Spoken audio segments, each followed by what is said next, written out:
Hello everybody, Feneb here and welcome to episode 3 of Coaching Zigzag on his moving 25Ks. Today I'm going to be covering an attempt that went rather unfortunately, a lot of really difficult rounds and a couple of resets at the start. I'm going to cover the resets as well because I think that even when a round doesn't go so well, there's a lot that you can learn from it.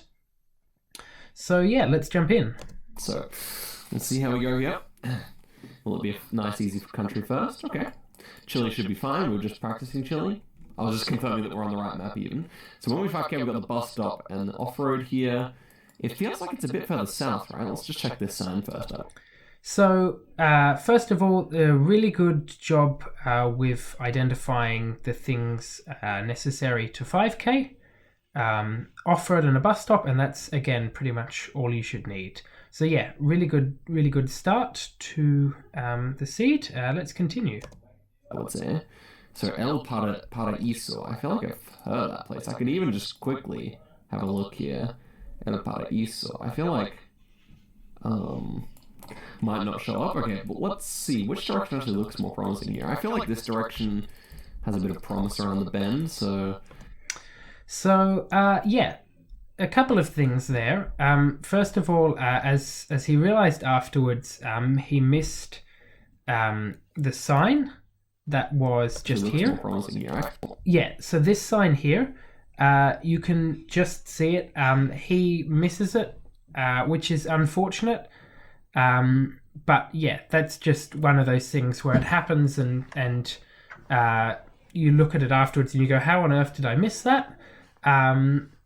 So yeah, overall I think Zigzag has done pretty well with not missing signs or key pieces of information, but that was something that definitely contributed to this 5K taking a little while longer. One thing that I could suggest in terms of preventing this from happening in the future is in addition to when you start at the initial spawn location and pan around and look for things that are 5Kable, like the off-road and the bus station. Another thing that you can do is to look around for things that will immediately give you information as to where you are. So when I spawn in moving rounds, almost always I'll do a 360 pano and go, okay, what will I use to pinpoint? And where will I find information? So that may help prevent things like missing signs in the future. But yeah, this is more of an isolated incident. So yeah, that unfortunately cost him a little bit of time. But I did like how he scanned for El Paraíso quickly. And didn't commit to looking for it for too long. I thought that was a really smart play. But yeah, he lost a little bit of time looking for El Paraíso and then came back to the start and found the sign. Good enough. Oh, we had a sign here the whole time. Oh. Now, one thing that I wanted to point out about this sign, that it says Red Interlagos.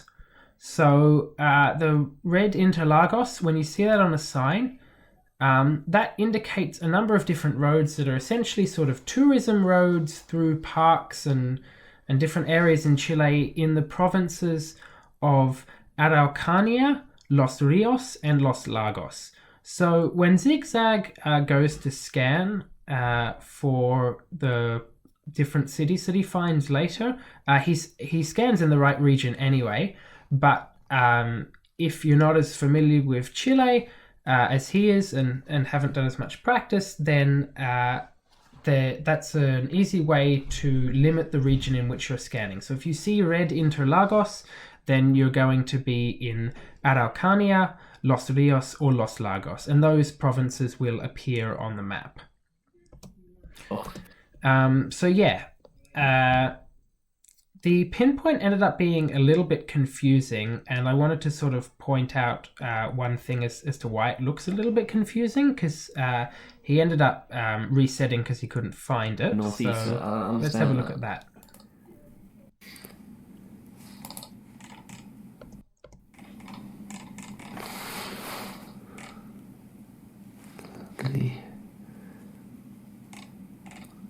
Wasn't it to our northeast? Liffen. Oh my gosh. Wait, what? We were here. So where the point of confusion came from here was that he was looking for a couple of different towns. Liffen and Maihue, which you can see. Maihue is this Puerto Maihue down here on the lake, and then Liffen is this town here. Apologies for the low resolution, Australian internet as usual. So yeah, he was scanning for those towns, and he had a sign that was saying to the north that they were to the northeast. And the reason that they were to the northeast was because the sign was on this bend, and so the road where the sign was pointed northeast, but then almost immediately it curves south. And that's one of the unfortunate things about signs that you often find. Often they'll just point along the road rather than pointing, in the exact direction as the bird flies. So in this case, yes, the road goes east for a short while, but then almost immediately it turns south. So as the crow flies, he was scanning in the right direction, but the key here was that he had a sign on the off-road pointing to the town of Cerrillos, which you can only see in this pink hotel POI up here. The town of Cerrillos isn't actually marked on the map, so that makes it quite a lot harder to find. But yeah, that's one of the things that you become more familiar with as you play more moving games, is often towns might not be marked, but they will show up with POIs. So this pink hotel POI is the only indication of where Cerrillos is. So yeah, definitely a really hard round. It's not an easy one, with the arrows kind of not pointing in the right direction and Cerrillos not being on the map. So yeah, I don't blame Zigzag for not finding this one. It was a really difficult pinpoint. So yeah, let's move on to the next one, which he also reset, which was in Macedonia. And I thought he did a really good job here of identifying which information was useful and which information wouldn't be so helpful. Oh, that's the name of the motorway. I see. Corridor 10. Don't really think that's going to be findable on the map. We have a big city down there to our south. So yeah, he knew the road number of the highway. He identified that Corridor 10 wasn't really going to be findable, and then also identified that he had a city to the south, which could be really useful for pinpointing. Unfortunately, there wasn't a lot of information in this round. I had a bit of a look at the location afterwards, and I couldn't see anything that he missed. So yeah, it looks like the information in this round really was quite sparse. So yeah, I had one comment about when it came to pinpointing. I think he perhaps focused on using the wrong things to pinpoint, as we'll see here. It's a very windy highway. No, it just goes over so many rivers. I don't really know if this is... I don't know, there's no info in 4 minutes. I'm going to reset again. So in that case, he was trying to use curves and road angle and a river to pinpoint, whereas I think it was most useful in his case to try and use the lake that he found here.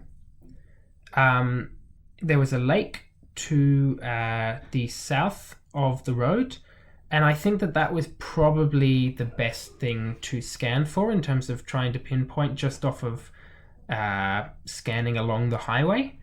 Mainly because a lake will show up from the furthest distance. It'll be the most recognizable. So scanning for somewhere with a lake or a reservoir south, because this will be slightly bigger than just your average river. So I think scanning for that rather than just a river might have yielded a little bit more information.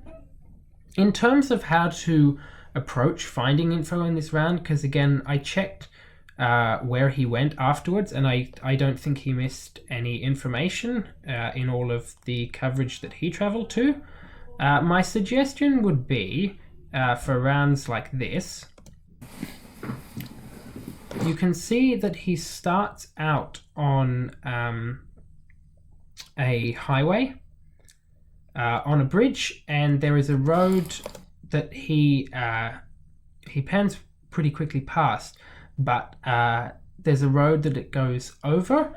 Now, I don't think you can get onto that road, but there are a couple of other roads that this highway passes over that you can click off onto. And often on these big highway rounds where it's just one main highway that passes through the country, often the way that I find is easiest to get information is to hop off the highway onto a side road where it'll have exit signs that point to in the different directions along the highway. So it might say Skopje one way and Greece the other way or something. So that's one way that you can approach these highway rounds, is to try and get off the big main highway and find signs as you enter the highway off a side road.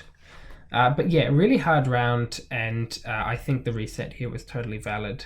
So yeah, let's go to the first round of the full attempt, which was in Russia. Now, the first thing here is this was an urban round, and there were a couple of different times where he had signs that had a phone code. So, and I know Zi8gzag doesn't know Russian phone codes yet, so he couldn't really use them. But in general, as moving advice, I think Russia is one of the most useful countries in which you can learn phone codes. They appear relatively frequently, and they split up the country quite a lot. So the phone code here is the part that is encircled in brackets, 4234. You really only need to learn them up to 3 digits. So in this case, 423 is enough. And 423 will tell you that you are in the oblast of Primorsky, or Primorsky Krai. It's not technically an oblast. And in general, the area codes starting with 42 are far east in Russia. Oblasts like Jewish Autonomous Oblast, Primorsky, those oblasts in far east Russia are ones that have 42 codes. And Russian area codes are reasonably easy to learn. They're organized somewhat logically, geographically. They're certainly far better than area codes in the US.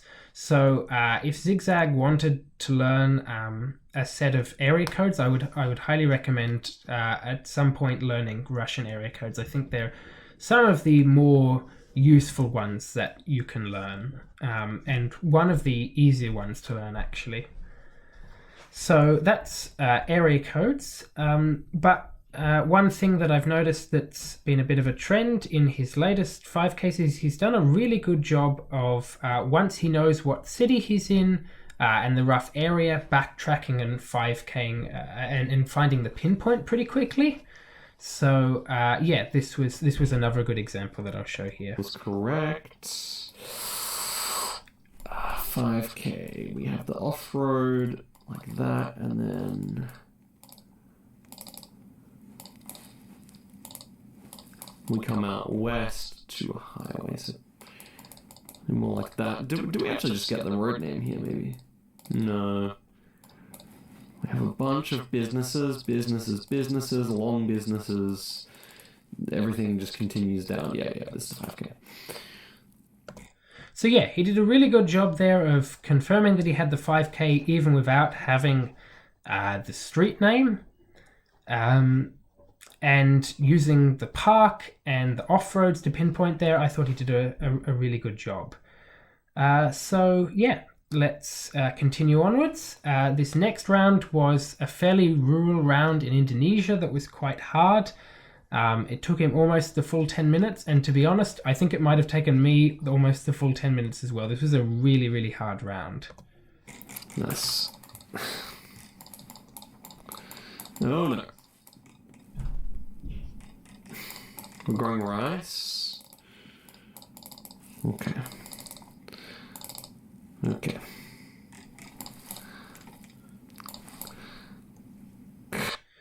So, this sign here, for those who don't know, is kind of the gold standard for signs in Indonesia.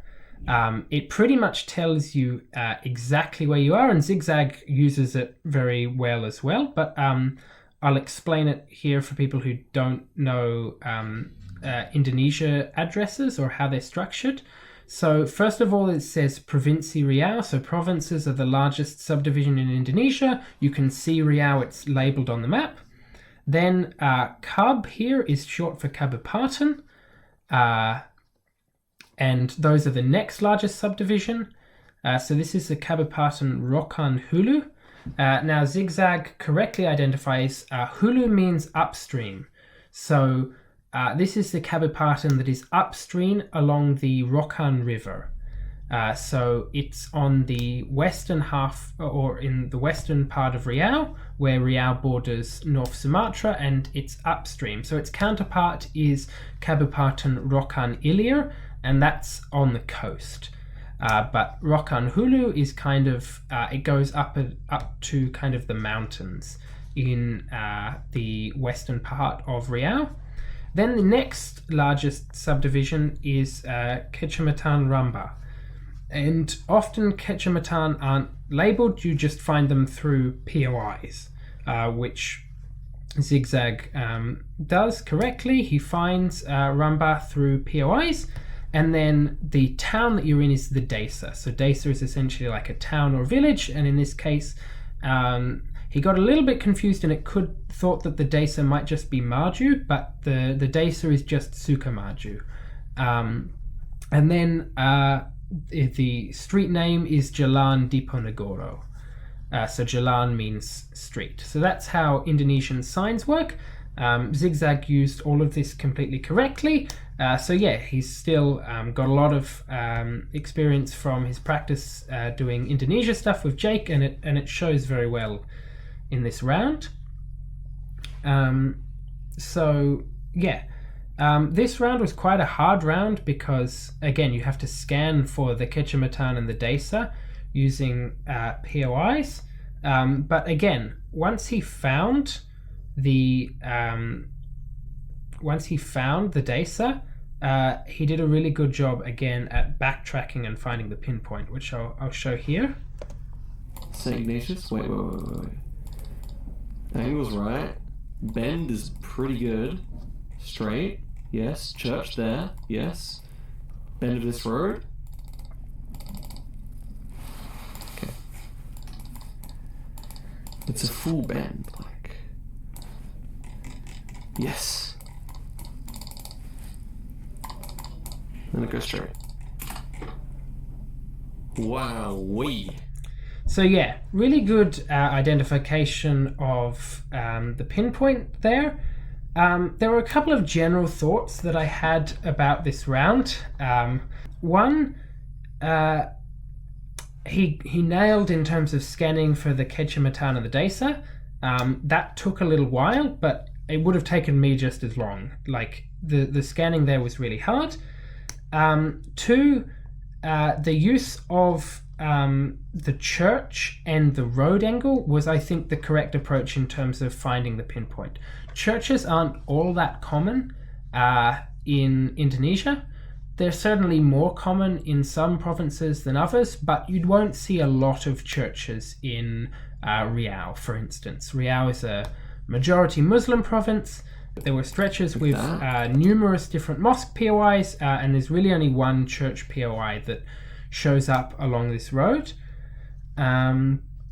So the combination of a divided road, a curve, and a church is essentially all you need to 5K this location, even if you don't have the street names, or the street names don't match what was on the signs in this case.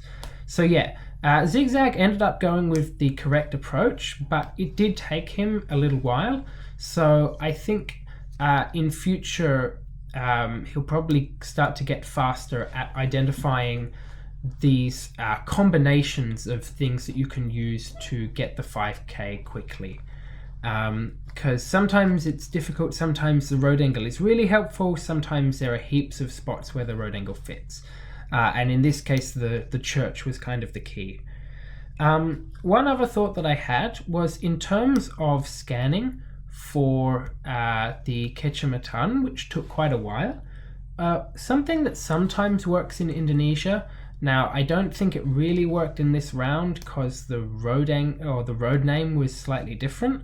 But in some rounds in Indonesia, the road name will be named after the two cities that it goes between. And so you can then scan for those cities, and even if Maba doesn't show up, the other town that the road is named after might well. It doesn't always work, but I find that it's sometimes a good strategy. Then we have a Greece round, and this one was also a bit unfortunate. So Zigzag wasn't particularly familiar with the Greek alphabet and had a bit of trouble reading what was on the signs.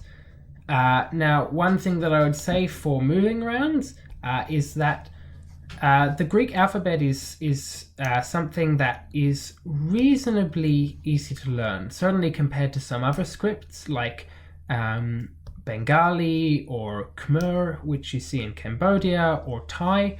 It's certainly one of the easier scripts to learn. That is, if you're coming from knowing a language in Latin script. So if for people wanting to get more and more experience in moving, I would definitely recommend learning to read Greek. If you've already learned to read Cyrillic, then a number of letters that you see in Cyrillic are pretty closely related to those in Greece. A number of them are essentially the same. So if you know Cyrillic, then you're already kind of halfway there towards Greek. And if you've studied maths or physics to a high school or university level, then you're probably 75% of the way there, because letters like alpha, beta, theta show up a lot in high school maths and physics. So yeah, this round was really hard because Zigzag wasn't able to use some of the information that was on the signs. A good example is this one.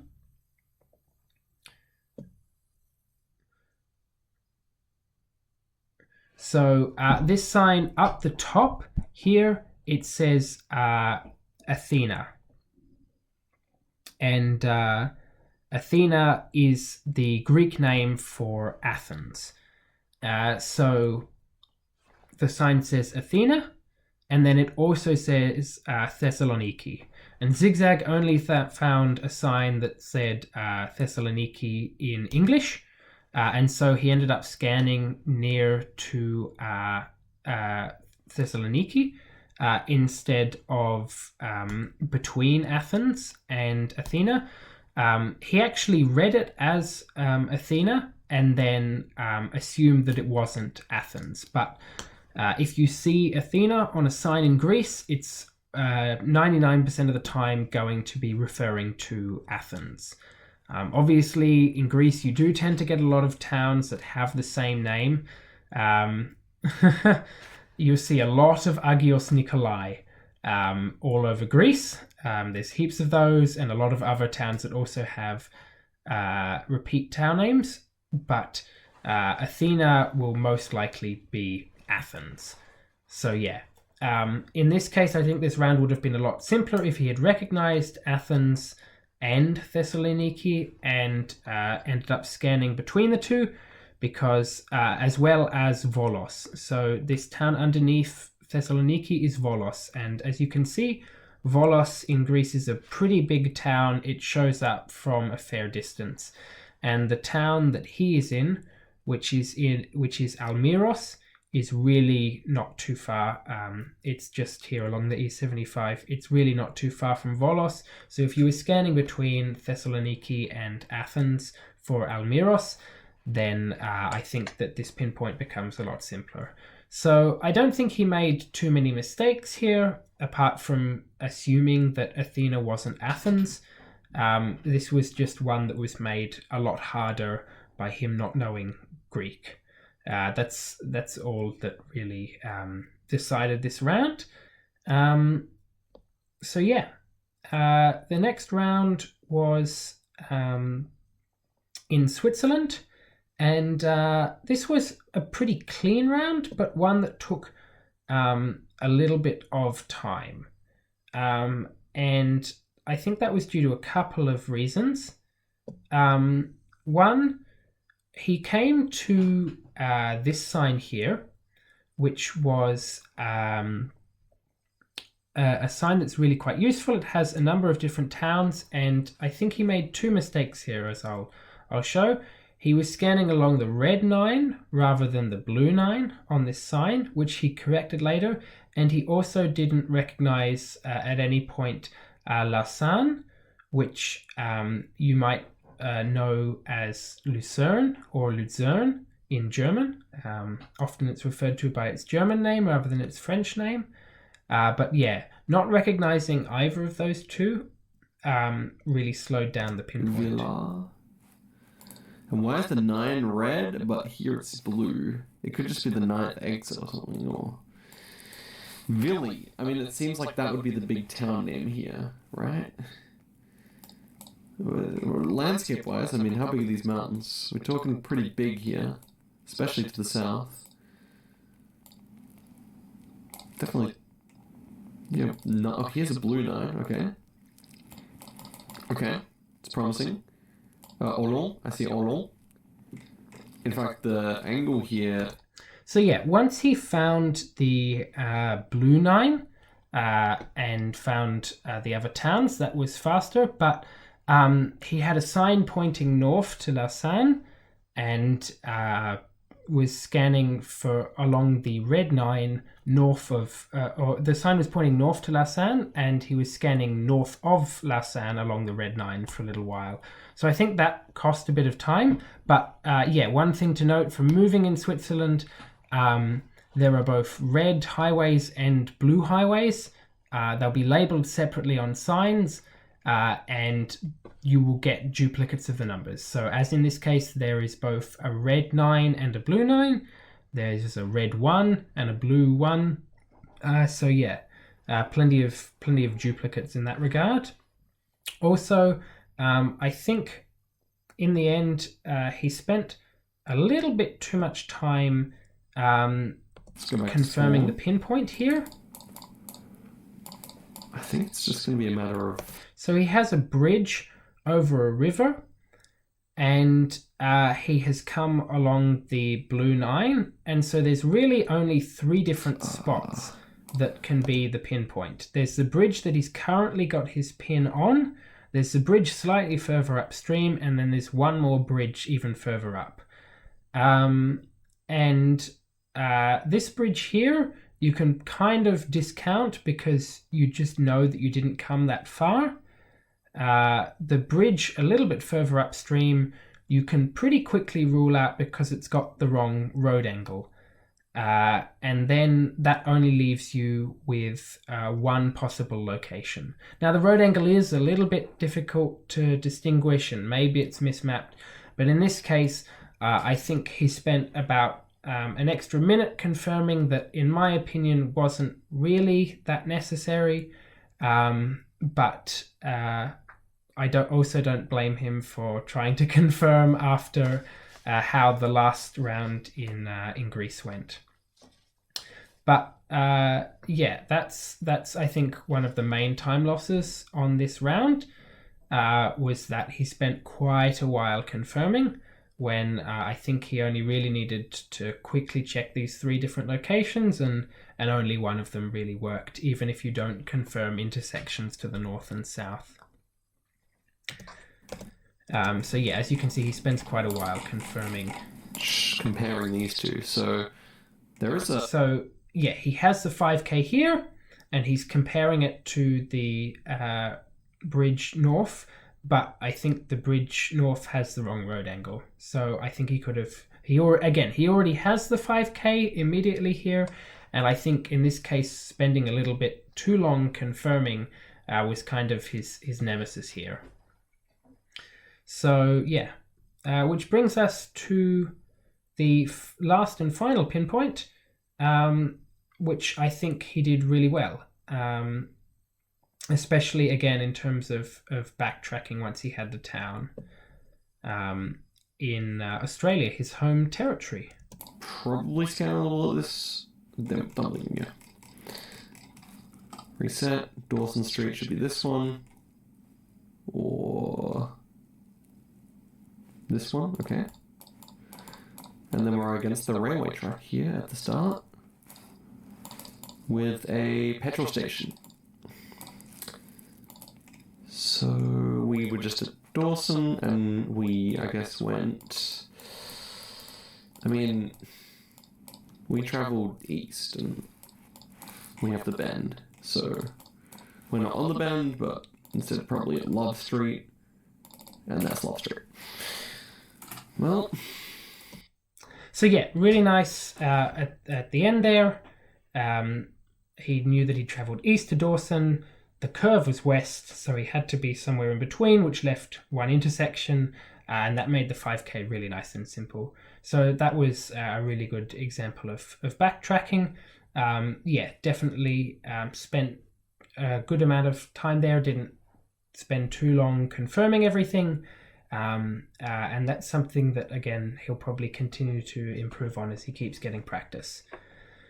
So, yeah, overall, a really, really tough seed, some really difficult rounds, but that means a lot to learn from. So, hopefully also a lot to learn for everybody who's watching. I hope that you got something out of my comments. As always, thanks very much for watching. Go subscribe to GeoGuessr Explained and Zigzag on his main channel. Thanks very much again to Zigzag for inviting me to do this coaching. It's a blast, and it's been a lot of fun to record these episodes, and I'm excited to keep recording them. And yeah, thanks very much for watching. I'll see you for the next 25K attempt.